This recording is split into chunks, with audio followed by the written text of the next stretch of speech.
ओम शांति।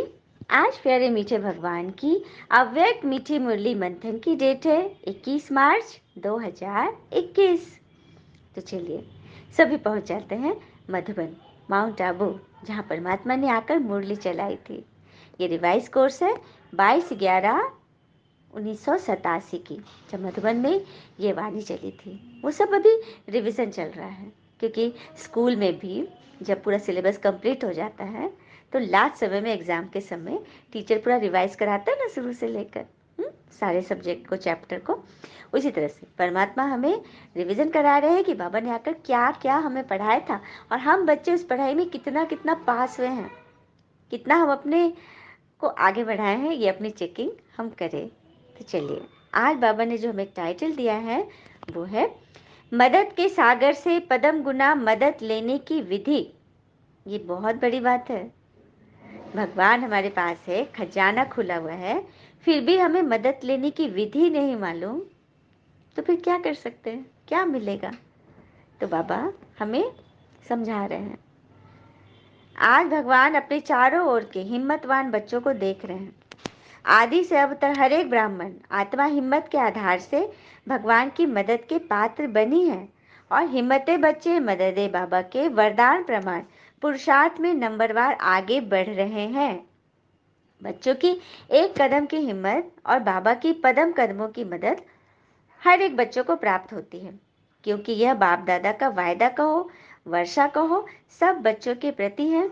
और इसी श्रेष्ठ सहज प्राप्ति के कारण ही 63 जन्मों की निर्बल आत्माएं बलवान बन आगे बढ़ती जा रही हैं। देखा, बाबा ने कह दिया ना कि बच्चे आदि से लेकर अंत तक हिम्मत का कदम बढ़ाते जा रहे हैं, और इसके एवज में निर्बल आत्माएं बलवान बनती जा रही हैं। ब्राह्मण जन्म लेते ही पहली हिम्मत कौन सी धारण की? अब बाबा बताएंगे कि कौन कौन सी हिम्मत बच्चों ने धारण किया।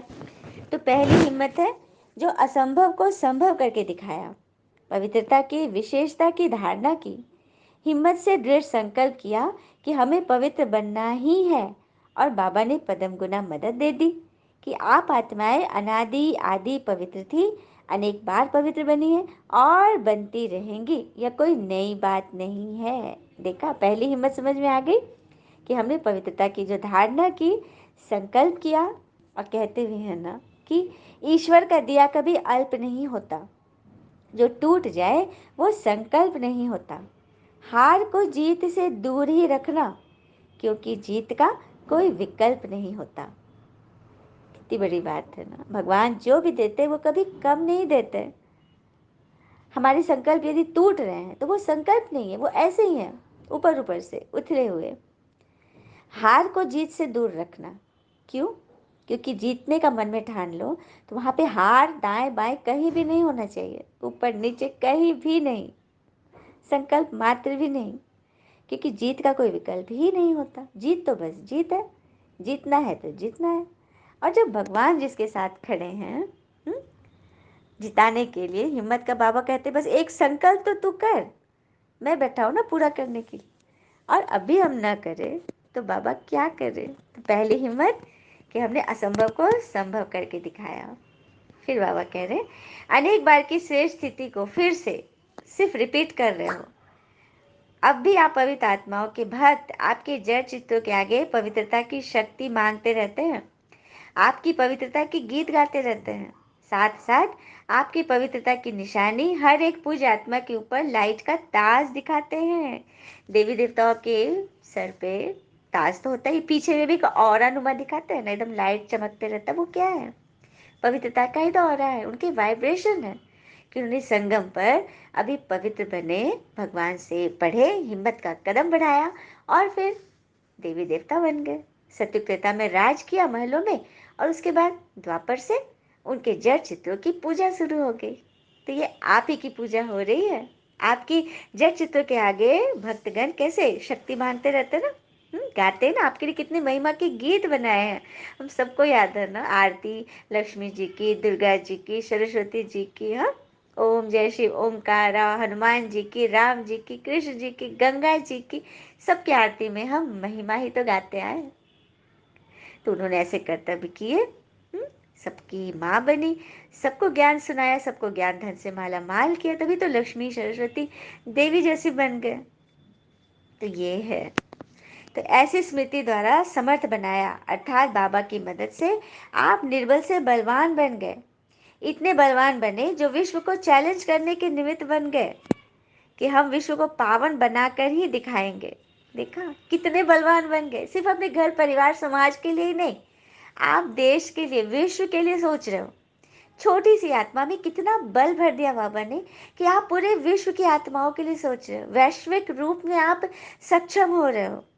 हाँ, द्वापर के नामी ग्रामी ऋषि मुनि महान आत्माएं जिस बात को खंडित करते रहे कि प्रवृत्ति में रहते पवित्र रहना असंभव है, और स्वयं आजकल के समय प्रमाण अपने लिए भी कठिन समझते हैं, और आप उन्हों के आगे नेचुरल रूप में वर्णन करते हो। यह तो आत्मा का अनादि रूप है। तो आप सभी से जी कर दिखा रहे हो। दुनिया के लोग तो गीता को पढ़ते हैं, पढ़ाते हैं, सुनते सुनाते हैं, आप लोगों ने तो गीता को जिया है, प्रैक्टिकल रूप में जो उसमें लिखा है उसको जीवन में अपना रहे हो। इसको कहते हैं हिम्मते बच्चे मददे बाप। असंभव सहज हो गया ना। हाँ, फिर आगे बाबा कह रहे हैं, ऐसे ही मायाजीत बनने के लिए चाहे कितने भी भिन्न भिन्न रूप से माया वार करने के लिए आदि से अब तक आती रहती है। तो कभी रॉयल रूप से आती है, कभी प्रख्यात रूप में आती, कभी गुप्त रूप में आती, कभी आर्टिफिशियल ईश्वरीय रूप में आ जाती है। देखा, माया के बहुत सारे रॉयल रूप हैं। कई आत्माओं को ज्ञान के ललक के रूप में भी माया इस तरह से पछाड़ती है कि बात मत पूछो। कभी प्रख्यात रूप में आएगी, एकदम तानाशाह बन के आएगी, कभी एकदम विकराल रूप में आएगी, बहुत तरह से आर्टिफिशियल ईश्वरीय रूप में, नकली ईश्वरीय रूप बनकर आ जाएगी। 63 जन्म आप माया के साथी बनकर रहे हो, तो ऐसे पक्के साथी को छोड़ना भी तो मुश्किल होता है। इसीलिए भिन्न भिन्न रूप से वह वार करने को मजबूर है, लेकिन आप तो हो मजबूत, इसीलिए तो बाबा हमें मजबूत बना रहे हैं। कितना भी वार हो, लेकिन हर वार खाली चला जाए। इतना वार होते हुए भी जो हिम्मत वाले बच्चे हैं, अब देखो जैसे ईंटे को पकाया जाता है भट्टी में, तो जो कमज़ोर होते हैं वो टूट के बिखर जाएंगे, लेकिन जो मजबूत होते हैं वो पक कर एकदम मजबूत बन के निकलते हैं, और उसी की इतनी मजबूत बिल्डिंग बनती है कि बात मत पूछो, है ना। तो इसीलिए बाबा कह रहे हैं कि बहुत तरह से तपाया जाएगा, बहुत तरह से विघ्न आएंगे, बहुत तरह से वार करेगी माया, और कोई वो विघ्न डालने के लिए नहीं करती, गिराने के लिए नहीं, हम हमें ऊपर उठाने के लिए, हमारे अंदर बल भरती है। ये है हिम्मत बच्चे की, मतलब उनके काम। वार को वे खेल समझते हैं, माया के शेर रूप को चींटी समझते, क्योंकि जानते हैं यह माया का राज अब समाप्त होने वाला है। पेपर टाइगर है ना। हम अनेक बार के विजयी आत्माओं की विजय 100% निश्चित है। सभी आत्मा इस बात में निश्चय कर ले कि हमारी जीत 100% निश्चित है। इसीलिए यही निश्चित का नशा बाबा की पदम गुना मदद का अधिकार प्राप्त कराता है। तो जहाँ हिम्मते बच्चे मदद सर्वशक्तिवान बाबा है, वहाँ असंभव को संभव करना व माया को, विश्व को चैलेंज करना कोई बड़ी बात नहीं है। ऐसा समझते हो? जानते हो, कोई भी चीज़ हमारे विचार से शुरू होती है। हमारे विचार कैसे हैं? विचार से ही हम सुख व दुख पाते हैं, जो हमारे जीवन में स्वर्ग व नरक बनाता है। एक बार दो किसान, दोनों मित्र थे, दोनों के घर एकदम अगल बगल थे, और दोनों के खेत भी एकदम आमने सामने। थोड़े थोड़े खेत थे दोनों के, दोनों एकदम टाइम से सब कुछ उसमें फसल डालते थे, बीज बोते थे, फसल काटते थे, उसको बेचते थे। धन भी जो उनके पास आता था लगभग बराबर ही रहता था, क्योंकि एकदम सब कुछ एक था उन लोग का। अच्छे से उन लोग दोस्ती में चल रहे थे। धीरे धीरे वो लोग वृद्ध हुए और उन लोगों की मृत्यु हो गई। तो यमराज ने उन लोगों को भगवान के पास ले गए, और भगवान जी ने पूछा, पहले वाले किसान से पूछा कि अच्छा बताओ, तुम्हें जो मैंने ये जीवन दिया तुम्हें कैसा लगा, तुम उसमें क्या क्या कर पाए, और तुम्हें अगला जीवन में कैसा दूँ, यह बताओ। तो पहला किसान बोला कि क्या भगवान जी, क्या आपने जीवन दिया था, जीवन भर तो मैं खटते ही रहा, काम ही करते रहा, कुछ भी मेरा बचा नहीं, जो भी हुआ सब उसी में लग गया। कभी भी कुछ सोचता था कहीं घूम आओ, बच्चे को अच्छे कपड़े पहनाओ, कुछ अच्छा खाओ, लेकिन नहीं, इतना हुआ ही नहीं। जीवन भर बस वही मतलब रगड़ ही मारते रहा। कुछ भी नहीं मिला। फिर भगवान, अच्छा ऐसी बात है, अच्छा बोलो अगला जीवन कैसा चाहते हो? तो बोला, अगला जीवन मेरा ऐसा मिले कि मैं जहाँ भी जाऊँ मुझे सब लोग भरते रहे, मतलब हर जगह से मुझे एकदम पैसे मिले, मैं एकदम मतलब बहुत खुश रहूँ, जब सब लोग मुझे देंगे ना तो मैं बड़ा खुश हो जाऊँगा। तो भगवान जी ने कह दिया तथास्तु। फिर उन्होंने दूसरे किसान से पूछा, अच्छा तुम बताओ तुम्हारा जीवन कैसा था जो मैंने दिया? तो बोला कि भगवान जी, सबसे पहले तो आपका बहुत बहुत धन्यवाद, कि आपने मुझसे मुझसे बात कर रहे, मुझसे पूछ रहे और मुझे इतना अच्छा जीवन दिया कि मैं एकदम संतुष्ट था। जो भी था, मुझे खेत दिया, मुझे बच्चे परिवार, मेरे खाने भर के लिए मेरे पास आ रहा था। हाँ भाई, जमा नहीं कर पाया, एक दिन की बात है, मुझे अभी भी उसका अफसोस है कि मेरे दरवाजे पर एक आए थे मांगने के लिए भोजन, और उस वक्त घर में भोजन की कुछ भी नहीं था, तो मैं उन्हें खाली हाथ लौटा दिया। इस बात का मुझे बहुत अफसोस है। मैं क्या बोलूँ, मेरा जीवन तो बहुत अच्छा था, लेकिन वो चीज़ मुझे अभी भी कचोटती है कि मैं उनको खाली हाथ भेज दिया। भगवान जी तो थोड़े संतुष्ट हुए, बहुत अच्छा लगा उनको। लेकिन फिर पूछा, अच्छा अगला जन्म कैसा चाहिए? तो अगला जन्म में मुझे यही वरदान दीजिए कि मेरे दरवाजे से कोई खाली हाथ ना जाए, मेरा सबको भरपूरता होती रहे, सब संतुष्ट होकर जाए मेरे पास से। भगवान जी उसे भी तथास्तु कर दिया। फिर दोनों का जन्म हुआ, दोनों फिर एक ही गांव में जन्म लिए, दोनों फिर उसी तरह से साथ साथ ही बड़े हुए। हम्म? तो जो पहला किसान था वो बन गया नगर का सबसे नामी भिखारी, और जिसको सारे लोग जाके धन देते थे, पैसे देते थे, मंदिर के बाहर बैठा रहता था, सब तरफ से उसको पैसे मिलते थे। और दूसरा जो था किसान, वो बन गया शहर का सबसे बड़ा साहूकार, जिसके दरवाजे पर हमेशा पाने वाले की भीड़ लगी रहती थी, और कोई खाली हाथ नहीं जाता था, क्योंकि वह इतना भरपूर था, सबको देते जाता था, और फिर भगवान से उसे और ही और मिलता जाता था, तो उसके पास कभी कमी नहीं रही। तो देखा किस तरह से हमारे विचार, हमारे संकल्प हमें कैसा जीवन देते हैं। अब हम सबको सोच रहा है ना कि हमें क्या करना है, भगवान हमसे क्या चाहते हैं। यही हिम्मत की बात तो बाबा कह रहे हैं कि आप विश्व को चैलेंज करते हो, तो ये पहले मन में विचार डालो कि हाँ भगवान ने भी कहा है, तो हम मन से इसकी शुरुआत करें। फिर बाबा ये रिजल्ट देख लेते कि आदि से अब तक हर एक बच्चा हिम्मत के आधार पर मदद की पात्र बन कहाँ तक पुरुषार्थी बन आगे बढ़े हैं, कहाँ तक पहुँचे हैं। तो क्या देखा, बाबा की मदद अर्थात दाता की देन, वह दाता के वरदान तो सागर के समान है, लेकिन सागर से लेने वाले कोई बच्चे सागर समान भरपूर बन औरों को भी बना रहे हैं, और कोई बच्चे मदद की विधि को न जान मदद लेने के बजाय अपनी मेहनत से कभी बहुत तेज गति, कभी दिल शिकस्त होकर खेल में ऊपर नीचे होते रहते हैं। देखा, बाबा कह रहे हैं कि मैं सागर हूँ, तो कई बच्चे तो मुझसे लेकर के ना भरपूर होकर सबको दान कर रहे हैं, हाँ, लेकिन कई बच्चे हैं जो मुझसे लेने में भी मेहनत कर रहे हैं, कभी दिल शिकस्त होते हैं, कभी बहुत तेज तैरते हैं, कभी ऊपर नीचे होते रहते हैं। और कोई बच्चे कभी मदद कभी मेहनत, वही कभी खुशी कभी गम।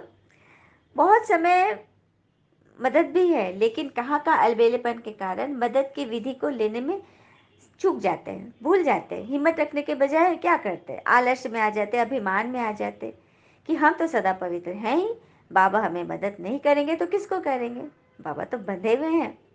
इस अभिमान के कारण हिम्मत द्वारा मदद की विधि को भूल जाते हैं। ये बहुत बड़ी बात बाबा कह रहे हैं।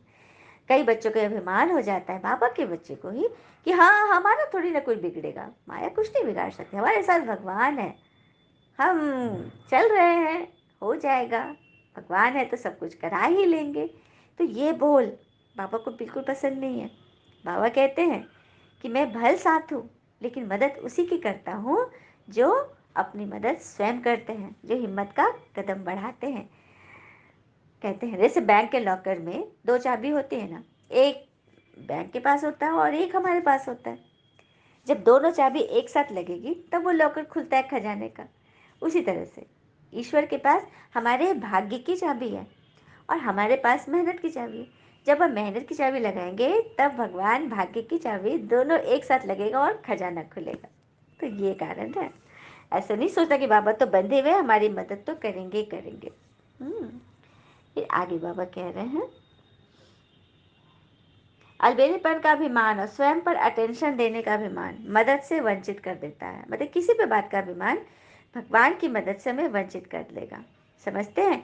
अब तो बहुत योग लगा लिया, ज्ञानी तो आत्मा भी बन गए, योगी भी बन गए, सेवाधारी भी बन गए, नामी ग्रामी, हाँ, सब कुछ बन गए, तो अब बाकी क्या रहा? नहीं, बाबा कहते हैं कि यहाँ से तो शुरुआत होगी। फिर बाबा कह रहे कि मैं देख रहा हूँ कई बच्चे मदद के पात्र होते हुए मदद से वंचित रह जाते हैं। इसका कारण है हिम्मत के विधि को भूल जाते हैं। अभिमान अर्थात अलबेलापन से स्व की स्थिति में कमी होती है। विधि नहीं तो वरदान से वंचित रह गए। सागर के बच्चे होते हुए भी छोटे छोटे तालाब बन जाते। जैसे तालाब का पानी खड़ा हुआ होता है तो जम जाता ना, गंदा हो जाता ना, ऐसे पुरुषार्थ में बीच में जब आप अटक जाते हो ना, तो आपके जो जो मन के जो विचार की जो धारा है वह रुक जाती है, गंदी हो जाती है, मैली हो जाती है। इसीलिए कभी मेहनत कभी मौज में रहते हो। आज देखो तो बड़ी मौज में, कल देखो तो छोटे से पत्थर के कारण भी उसको हटाने में मेहनत लग गया है। पहाड़ भी नहीं, छोटा सा पत्थर है, उसमें भी फंस गए। बाबा बोल रहे हैं। फिर आगे बोल रहे बाबा, हिम्मत तो बहुत अच्छी रखी है, यहाँ तक पहुँचने की भी हिम्मत रखते हो तभी तो पहुँचते हो ना। बाबा के बने हो तो हिम्मत भी रखी है तब बने हो। सदा हिम्मत की विधि से मदद के पात्र बन चलना और कभी कभी विधि से सिद्धि प्राप्त करना, इसमें अंतर हो जाता है। सारा सदा हर कदम में हिम्मत से भगवान के मदद के पात्र बन नंबर 1 बनने के लक्ष्य को प्राप्त करो। नंबर 1 एक ब्रह्मा बनेगा, लेकिन फर्स्ट डिवीजन में संख्या है, इसीलिए नंबर 1 कहते हैं। समझा? बाबा ने आज क्लियर कर दिया कि नंबर 1 तो ब्रह्मा बाबा हैं। सबसे पहले पहले पोस्ट उन्हीं का है, लक्ष्मी नारायण बनने का। तो नंबर 1 ब्रह्मा है, लेकिन फर्स्ट डिवीजन में काफ़ी संख्याएं हैं। आप सब भी आ सकते हो, भी पूरी मार्जिन है। इसीलिए बाबा कहते हैं तीव्र पुरुषार्थ की लीला भी दिखाओ। हम बच्चों को बाबा दिखाने के लिए कह रहे हैं। फिर बाबा ने सबसे मुलाकात में बताया कि अपने को डबल लाइट फरिश्ता अनुभव करते हो। डबल लाइट स्थिति फरिश्तेपन की स्थिति है। फरिश्ता अर्थात लाइट, फरिश्ता अर्थात जिसको हाड़ मांस का शरीर नहीं हो, लाइट का हो, हल्का हो, फालतू बातों से, फर्श से उनका कोई रिश्ता नहीं हो। जब बाबा के बन गए तो सारा बोझ बाबा को दे दिया ना। जब बोझ हल्का हो गया तो फरिश्ते हो गए। बाबा आए ही हैं बोझ समाप्त करने के लिए। तो जब बाप बोझ समाप्त करने वाले हैं तो आप सबने बोझ समाप्त कर लिया ना। बाबा बोल रहे हैं कि जब मैं सबका बोझ समाप्त करने आया हूँ तो फिर आप बोझ लिए क्यों फिर रहे हो? सबके समाप्त हो रहे हैं ना।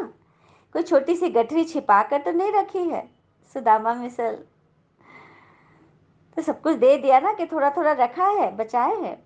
हाँ, थोड़े थोड़े पुराने संस्कार है, खत्म हो गए ना।